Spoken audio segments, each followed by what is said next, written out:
ay pinagkalubay kayo ng Panginoon, kayo pinamanahan ng tatlong anak. Kailangan ko sila na magaganda at naging kaligayahan nyo, naging kayamanan nyo.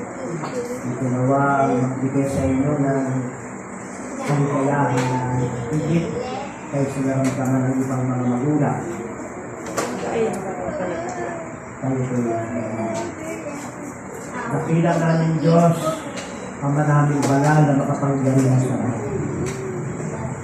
Ikaw na nalikha ng mga pamilya. Ang ilan ay hindi mo binigyan ng anak. Ang dahilan ay para sila ay maging magulang naman sa mga nawalan ng magulang. At ang ilan ay binigyan mo ng maraming anak, ang ilan ay ilan. Narito si Mario sa si Jay. Tatlong pamana, tatlong kayamanan ang inyong pinagdalo. Na hindi nila dapat isipin na ang kanilang mga buhay ay pangkaraniwan lamang.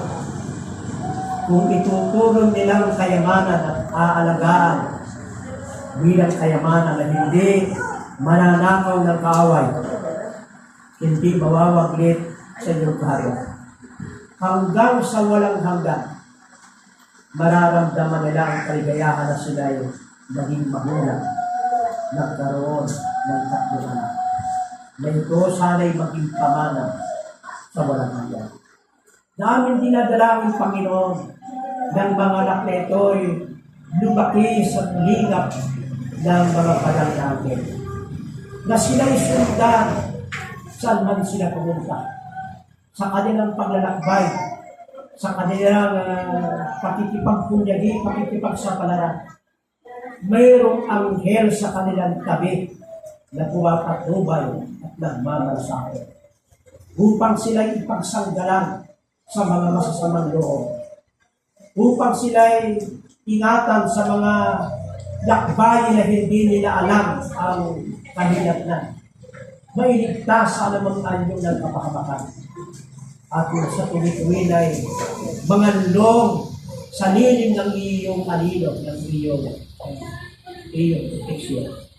Nadakilang Diyos, lumaki ang mga bata ito sa iyong pagpapala. Na huwag dalawin ng mga karamdaman at kung sakaling itagintulog ba na magkaroon karamdaman, sila'y ibabangon, sila'y gagaling. Sa mga salot na nagdudulot ng malaking ligalig at ng mga lockdown, naway ang mga batang ito ay isang dalaman. Sa mga masamang pangyayari sa buhay, sa mga aksidente, sa tuwi-tuwi na, ay uuwi ang nalalaman ng mga magulang ng kanilang anak ay wala na sapagkat na-aksidente. Panginoon, alalahanin sila sa kanilang buhay na sila dito pag-aralan sa mga bagay. At sa mga masasamang kasama, sana'y inuwan ng karunungan ng mga ito para makilala, malaman kung sino ang patunay na kaibigan at kung sino ang hindi. Para ang mga magulang na ito ay hindi lumuha sa hindi pagkalahunan, hindi lumuha sa mga masasamang pangyayari sa kanilang buhay. Na Panginoon, inyo po pagpalain ang magpapala sa kanila. At inyong sumpain ang susumpa sa kanila. Kaya narito dakilang Diyos, kami, kasama ng mga matanda sa iglesia, aming ipinapatong ang aming mga kamay. Mabaka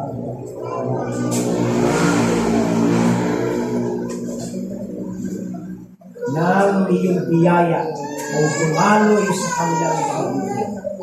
Ito po ang aming samot kailangan sa pangalan at aral ng kanilang sundan. Dapat hindi ating ginawa na Marie ay nangangako sa harap ng Panginoon sa kanilang kapagiran. Dahil yung aalagaan ng mga bagay ito, susupili, tuturuan, umibig sa Panginoon. Sponsor ang naging sa yung mga inaanak nito.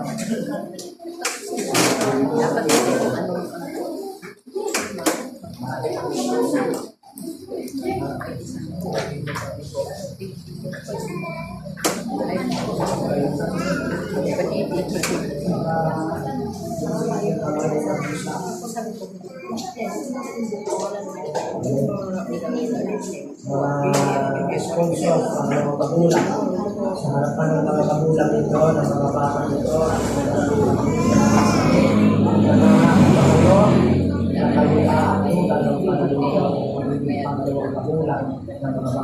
para tulungan ang mga magulang nito, mga palaki, ang mga bata nito, ng mabuting tao at may pagkakataon